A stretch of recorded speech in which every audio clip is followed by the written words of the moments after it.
जब तक आपकी सोच और विचार अच्छे नहीं हो जाते तब तक आपके अच्छे दिन नहीं आते हैं। गीता में लिखा है कि ज्यादा खुश या फिर ज्यादा दुखी होने पर निर्णय नहीं लेना चाहिए। भगवान श्री कृष्ण गीता के 9वें अध्याय के 22वें श्लोक में कहा है कि जो मनुष्य मेरे पर मन लगाते हैं, मेरा ध्यान करते हैं, मैं उनको वो प्रदान करता हूं जो उनके पास नहीं है। साथ ही जो उनके पास है, मैं उनकी रक्षा भी करता हूं। प्रत्येक व्यक्ति के जीवन में अच्छे और बुरे समय आते हैं। अच्छे समय की तो चर्चा सब लोग करते हैं, लेकिन बुरे समय के बारे में प्रायः सभी चर्चा करते हैं। अक्सर लोग कहते हैं कि मेरा समय बहुत खराब चल रहा है, समझ नहीं आ रहा कि क्या किया जाए, कैसे अपने बुरे समय को अच्छे समय बदलूं। लेकिन सच तो यह है कि दो चीजें ऐसी हैं जिसे बुरे समय में करने चाहिए। भगवान श्री कृष्ण ने गीता में बुरे समय के लिए क्या कहा है, इसे आज हम जानेंगे। आगे हम इसे एक कहानी के माध्यम से जानते हैं। एक बहुत ही गरीब किसान था।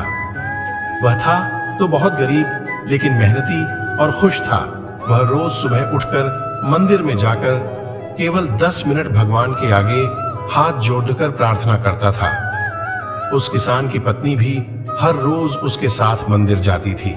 प्रार्थना करके वह सारा दिन अपने खेतों में काम करता। उसका जीवन बहुत अच्छा चल रहा था। अपनी मेहनत से वह कुछ ज्यादा तो नहीं कमा पाता था, लेकिन फिर भी जितना भी कमाता था उसमें से कुछ पैसे लोगों की भलाई में लगा देता था।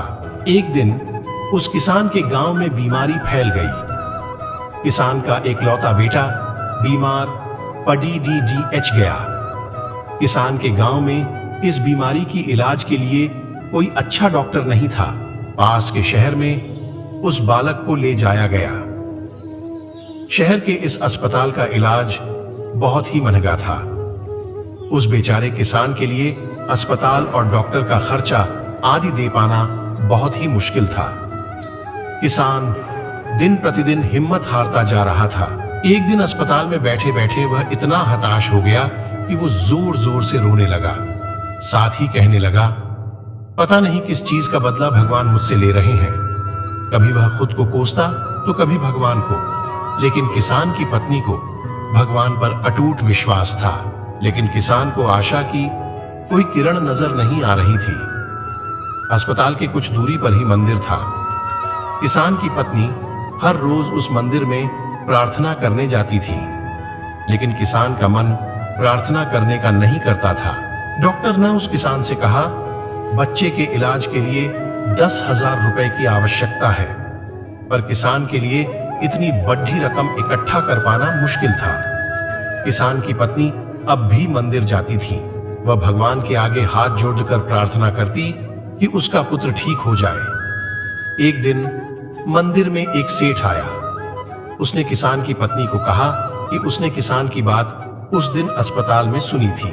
सेठ को बातों ही बातों में पता चला कि किसान को 10,000 रुपए की जरूरत है। इस पर सेठ ने अपनी जेब से 10,000 निकाल कर देते हुए बोला कि उसके पास इतने रुपए ही हैं। साथ ही सेठ ने कागज पर अपना पता लिखते हुए कहा, अगर उनको और पैसों की आवश्यकता हो तो वे बेहिचक मांग लें। महिला ने उत्तर दिया, इस कागज की कोई आवश्यकता नहीं है। वो जानती है कि ये पैसे उसको किसने भेजवाए हैं। जिसने उसे ये पैसे दिए हैं वह परमात्मा उसका हमेशा ख्याल रखेंगे। इस कहते हैं अटूट विश्वास। ये सबसे जरूरी चीज है जिसे हम अक्सर खो देते हैं। भगवान श्री कृष्ण गीता के 9वें अध्याय के 22वें श्लोक में कहा है कि जो मनुष्य मेरे पर मन लगाते हैं, मेरा ध्यान करते हैं, मैं उनको वो प्रदान करता हूँ जो उनके पास नहीं है।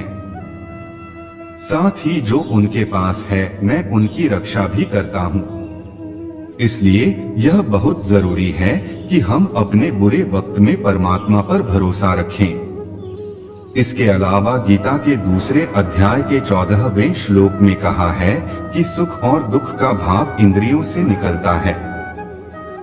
ये मौसम के समान है, यानी ये सुख और दुख दोनों ही हमेशा नहीं रहेंगे। इसलिए हमें सुख और दुख का समान भाव से सामना करना चाहिए।